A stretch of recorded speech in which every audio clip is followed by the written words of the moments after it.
I'm John White. Today we're going to be talking about cool season grasses.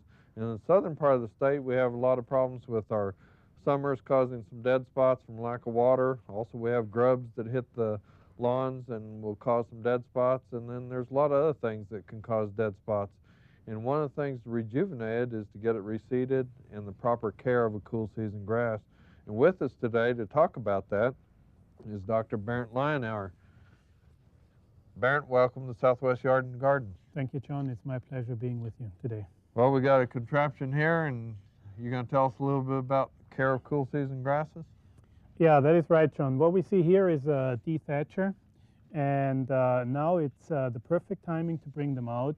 And what these units do is actually take out all the old material, the dyed, the dead leaves and the debris that accumulated in the turf canopy, and by taking these out actually helps the grass plants that are alive rejuvenate much faster. Okay. And the way this is done is that here we have that attachment to a rototiller. We have these metal fingers that rotate really fast and that go through the canopy and through the thatch and bring all this material up.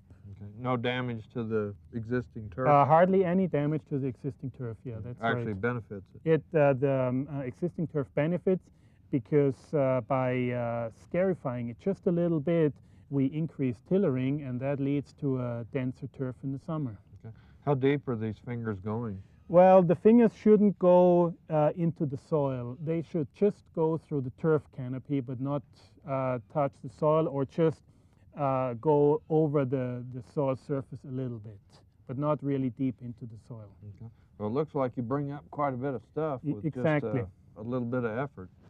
With a little bit of effort, you bring out a lot of material, and what you have to do with this material, you take your regular garden rake and just rake it and take it off the turf. Okay. Well, let's go look at some other tips on taking care of cool season grasses. Barrett, looks like we have a little bit of a problem area here. Yeah, that is correct, John. Here we have an area that definitely needs some overseeding, some repair work. And what you might do here, you first take a rake and get all the big stones out and some of the dead material. And the rake also scrapes on the surface, so it prepares some nice ridges that we can place the seed in. Any need to add organic matter? That is helpful, yeah. Bring in some peat or some compost. Also work it in lightly into the soil. That will help with the soil moisture later for the little seedlings that come up. And then, yeah, you buy some seed, and for these areas, tall fescue turf here, we are thinking of about 5 to 6 pounds per 1,000 square feet of seed. Then after applying the seed, you also have to give some fertilizer to give the seedlings a head start. And yeah, you really want to make sure that you apply the proper amount of seed. Otherwise, if you just have the seedlings coming up sparse, then you just don't get a good coverage. Okay. And I guess if your seeding rate is not heavy enough, you end up with this clumpy effect also. You need it thick enough to where the grass is full and thick. That is. If we were doing sod, we'd want to go ahead and cut all this material out so that the sod can be put in much like carpet or like tile. That is so correct. Yep. You want to have a sharp edge right around so that the sod fits in.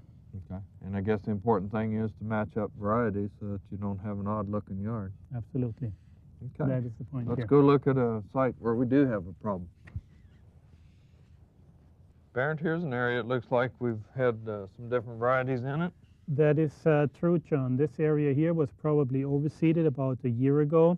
We have the existing tall fescue turf, the more coarser, more open textured grass, and that was overseeded with the finer textured fine fescue, also the darker green and the much finer leaf.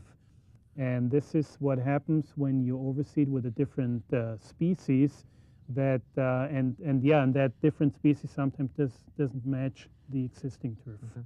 A lot of times our fescue seed mixes are a blend and not so much as a single variety. That is true, and that can be a problem. That when the finer texture comes up and the coarser one doesn't from your overseeding, and in that case you just have to make sure that you don't buy a blend, that you buy a single species mix. Okay. Well, again, we thank you for being on Southwest Yard and Garden, and we want to remind our gardeners that if you do have a cool season grass, now's the time to get those spots taken care of, either get sod put in or get the seed started. If you wait too long, it's going to get pretty hot here in the southern part of the state, and pretty soon you've lost your planting window, so you want to make sure to get that done.